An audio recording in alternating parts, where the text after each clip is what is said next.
ఉంటానని, దాని సమైక్యతను కాపాడుతానని ప్రమాణం చేస్తున్నాను. చెప్పండి మల్లయ్య, మల్లపల్లి లక్ష్మయ్య, ఈ మేధావులంతా ఎక్కడ పోయింది ఈరోజు? కొంతమంది ఆ పార్టీ చెట్టు కిందికి పోతే, కొంతమంది ఈ చెట్టు కిందికి వచ్చింది. మరి మీరు ఒక పార్టీ నీడ కింద మీరు స్వార్థం కోసం పనిచేసేటోళ్ళు అయితే మరి ఈ పిల్లలను మీరు రెచ్చగొట్టి ఎందుకు చంపాను? గ్రూప్ 1 ఎగ్జామ్ అయితే నా రాష్ట్రం వచ్చినాక నేను నా రాష్ట్రం వచ్చి నేను పరీక్ష రాసుకుంటాను. క్వశ్చన్ పేపర్ లీక్ చింపి బయటకు వచ్చిన విద్యార్థులు ఈరోజు తెలంగాణ ఏర్పడ్డాక జరిగిన 2016 group 1 exam paper leak, 2022 paper leak. ఈరోజు 3 రోజులైతే పరీక్ష ఉంటుంది గ్రూప్ 1 ఎగ్జామ్. ఇన్ని రోజులు చదువుకున్న మీ పుస్తకాలు పనికిరావు, తెలుగు అకాడమీ పుస్తకాలు పనికిరావు అని చెప్పేసి టీజీపీఎస్సీ చైర్మన్ స్టేట్మెంట్ ఇస్తాడు. వారం రోజులలో ఏం చదువుతాడు? ఎక్కడికి వెళ్ళి తెచ్చుకొని చదువుతాడు? ఇది ఆలోచించాల్సిన అవసరం ఉంది. ఈరోజు నిరుద్యోగులు అనాథ లెక్క రోడ్ల పైన ఉద్యమాలు చేస్తే ఏ ఒక్క ప్రశ్నించే గొంతులు, ఎవరైతే డీటెయిల్డ్ ప్రాజెక్ట్ రిపోర్టు తెలంగాణ ప్రజల ముందు ఉంచారో ఆ మేధావి ఒక్కడు కూడా కనవాలే. భయ్ మీకు అంత స్వార్థం ఉంటే ఆ రోజే మరి ఉమ్మడి ఆంధ్రప్రదేశ్ ఉన్నప్పుడే వాళ్ళతోనే కుమ్మక్కై పైసల కోసం ఉండేది ఉండే. ఈరోజు పదవుల కోసం మన దగ్గర పోయి వాళ్ళ సంకనాక్తం మీ పదవులు ఇచ్చేటోళ్ళు. కానీ ఈరోజు మీ పదవుల కోసం, మీ పబ్బం కోసం, మీ స్వార్థం కోసం 12 మంది విద్యార్థులు చంపారు. ఇవాటికి నిరుద్యోగులు రోడ్లపైనే ఉన్నారు. ఆంధ్రోడు ఆ రోజు ఆంధ్ర పాలకులు గ్రూప్ 1 ఎప్పుడే జాబ్ క్యాలెండర్ ప్రకటించేది. నీ జాబ్ క్యాలెండర్ ఏమైంది? ప్రియాంక గాంధీ గారిని తీసుకొని వచ్చిండ్రు. హైదరాబాద్ యూత్ డిక్లరేషన్ అన్నారు. ప్రతి విద్యార్థికి 4,000 రూపాయల పెన్షన్ అన్నారు. ఒక్క రూపాయి కూడా ఇవ్వలేదు. అంటే ప్రియాంక గాంధీ కూడా మాట లేదు.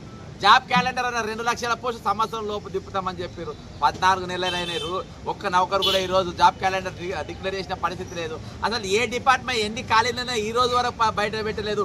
ఫిబ్రవరి 17వ తారీఖు చీఫ్ సెక్రటరీ ఒక స్టేట్మెంట్ ఇచ్చింది. తెలంగాణలో రిటైర్డ్ అయిన వ్యక్తులు ఎంతమంది ఉన్నారు అంటే 1027 మంది ఉన్నారు అని అన్నారు. మరి ఇయాటి వాళ్ళకి ఎందుకు తీయలేదు? ఇయాటి వాళ్ళకి ఎందుకు కొనసాగిస్తున్నారు? రిటైర్మెంట్ వయసు మళ్ళీ 60 ఏళ్ళకెళ్ళి ఈరోజు 65 ఏళ్ళకి పెంచారు. మరి నిరుద్యోగులు ఒక దిక్కు పెరుగుతూ ఉంటే ఈరోజు మీరు రిటైర్మెంట్ వయసు మళ్ళీ ఎందుకు పెంచాల్సి వచ్చింది? రిటైర్మెంట్ పైసలు ఇవ్వాల్సి వస్తుంది, నిరుద్యోగులకు నౌకర్లు ఇవ్వాల్సి వస్తుంది. రిటైర్మెంట్ అయిన వాళ్ళ నౌకరు చేయించుకుంటే వాళ్ళతోనే అవినీతి చేసుకోవచ్చు. రేపు సిబిఐ సిఐడిని పట్టుకుంటే కేసులు ఉంటాయి. కాబట్టి ఈరోజు రిటైర్మెంట్ పెట్టుకోవడానికి గల కారణం ఈరోజు మళ్ళీ ఆత్మగౌరవం అన్నారు, నిధులు నియామకాలు అన్నారు. 7 లక్షల కోట్ల అప్పు ఆంధ్రోడు పోత మనకు 16 కోట్ల మిగులు బడ్జెట్ ఏర్పడితే ఈరోజు 7 లక్షల కోట్ల అప్పు అయింది. అప్పు దేనికైంది? దేనికోసం అయింది? ఆ అప్పుతో ఏం చేసారు? మన బతుకులు బాగుపడ్డాయా? నౌకర్లు వచ్చినాయా? పెద్ద కంపెనీలు కట్టినాయా? ఈరోజు ఏం జరిగింది? ఏం జరగదు. మన పైసలు ఎక్కడ పోయినాయి? మెగా కృష్ణారెడ్డి అనే ఆంధ్ర బడా కాంట్రాక్టర్ జేబులలో పోయింది. ఈరోజు అంబానీ అదాని కూడా ఈరోజు హెలికాప్టర్ వేసుకొని దిగే పరిస్థితి ఉంది. ఈరోజు మనం చెప్పుకోలేని పరిస్థితి, రాష్ట్రాల్లో ఏ ప్రభుత్వం నడుస్తుందో చెప్పుకోలేని పరిస్థితి ఈరోజు తెలంగాణ ఏర్పడ్డది.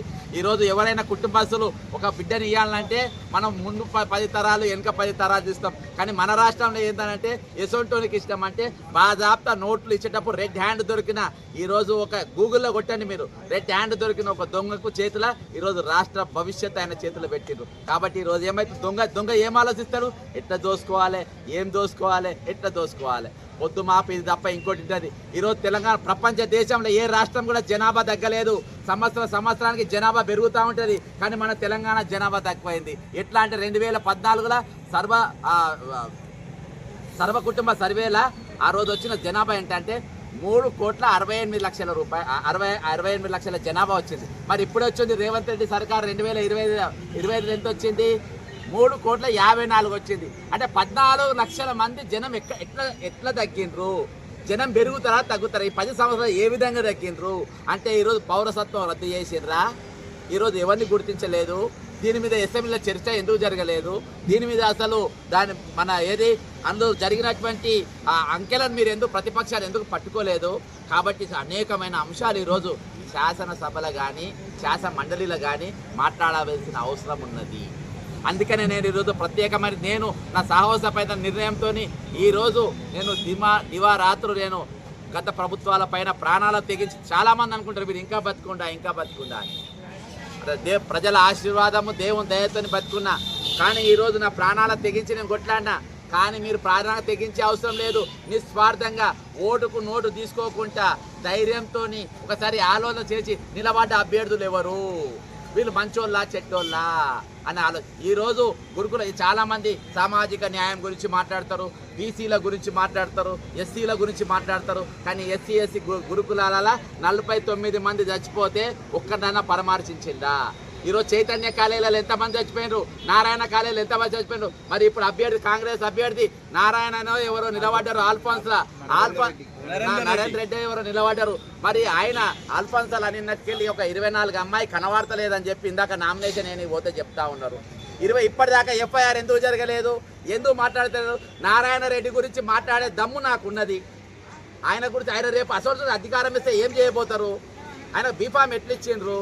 ఆయన కంటే మించిన కాంగ్రెస్ పార్టీలో ఇంకా ఈ 4 జిల్లాలు ఆయన కంటే గనులు లేరా?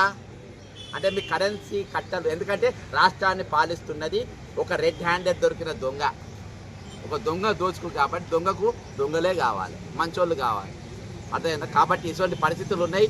ఈరోజు ఖచ్చితంగా ఎవరైతే అమ్మాయి నిన్నటికెళ్ళి తప్పిపోయినరో నాకు చెప్తా ఉన్నా, దాని మీద వెంటనే ఎఫ్ఐఆర్ చేయాలి. ఇటువంటి అనేకమైన అంశాలు జరిగినాయి. బాజాబ్తో ఒక మంత్రి, రెవెన్యూ మంత్రి అనేటువంటి ఇక్కడికి వస్తాడు. ఈరోజు జిల్లా మంత్రి పొన్న ప్రభాకర్ ఉంటాడు. బాజాబ్తో ఒక కలెక్టర్ను, ఒక మెజిస్ట్రేట్ను ఈరోజు ఆమెను అవమానపరిచే విధంగా మాట్లాడతారు. పక్క చేస్తే దాని మీద కేసు వేసిండు. ఉమెన్ కమిషన్లా రెవెన్యూ మంత్రి మీద వేసిండు. నీకేం హక్కు ఉందిరా నువ్వు అననికి అని చెప్పి నేను అడిగిన. ఈ తెలంగాణ దోసుకోనికి నువ్వు వచ్చినవరా అని చెప్పి అడిగినరా? ఎవరైనా కరీంనగర్ మునగాన్లు ఇవాళ ఎమ్మెల్సీకి నామినేషన్ వేసిన ఏ పార్టీ వాళ్ళని అడిగినరా? అడగలేరు. రేపు ఇటువంటి అనేకమైన విషయాలు అడగబోతా, ప్రతి దానికి లెక్క చెప్పిస్తా. కాబట్టి ఈరోజు ఈ 4 జిల్లాల కోసం కాదు, రాష్ట్రంలో ఒక గొంతుగా, ప్రశ్నించే గొంతుగా నేను పోటీ చేయడానికి నేను ముందుకు వస్తున్నా. కాబట్టి మీరు ధైర్యంతోనే ఆలోచించండి, ఒక్కసారి ఆలోచించండి. ఒక్కసారి ఇసోని నేను అమ్మ అయ్యా అని అడుకునే రకాన్ని కాదు. నేను నిజంగా అర్హుణ్ణని మీరు అనుకుంటే, నాకంటే అర్హులు ఉంటే మీరు వేయండి. నేను అర్హుణ్ణి అంటే మాత్రం ఈరోజు ఒక్క అడుగు కూడా వెనకయ్యకుండా నాకు ఓటేసి గెలిపించి, ఉత్తర తెలంగాణ ఓటేయకుంటే ఇక రాష్ట్రంలో కాదు దేశంలో కూడా ఎవరికి ఓటేసే దమ్మే లేదని అనుకుంటా. ఈ గడ్డ పైన తిరుగుబాటు జరిగింది.